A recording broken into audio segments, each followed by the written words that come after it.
Sa wakas ay natapos din ang mahabang gabi. Ang hustisyang kay tagal ngayon ay nasa tabi. Hindi man maibabalik ang buhay ni Elsa. Ang katotohanan ng nagsilbing mitsa ng pag-asa. Gregor, pinsan, bakit doon ka lumingon? Sa dilim ng kalsada, buhay ay binaon. Ang bawat saksak na iyong binitawan ay sugat sa puso na walang katapusan. Si Boyet na saksi, konsensya ay kumatok sa bawat gabi. Sa puyat ay lugmok, inamin ang lahat.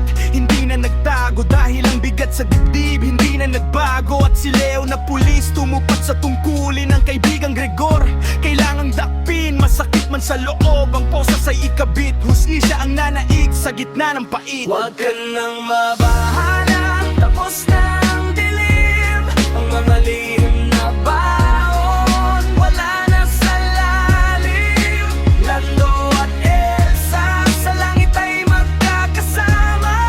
Wala nang luluha, wala nang pangamba. Nilala ang kwento ng ermitang madilim. Ang hustisya ay sumikat sa gitna ng itim. Sa loob ng rehas, Gregor ay nakayuko. Ang maling desisyon sa kanya ay sumuko. Dahil sa pera at sa luhang mabilis, isang buhay na banal, kanyang napanis. Ngayon ay tapos na ang serye ng Lando.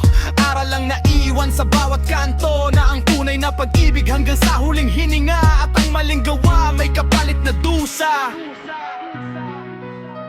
Tapos na ang ulan.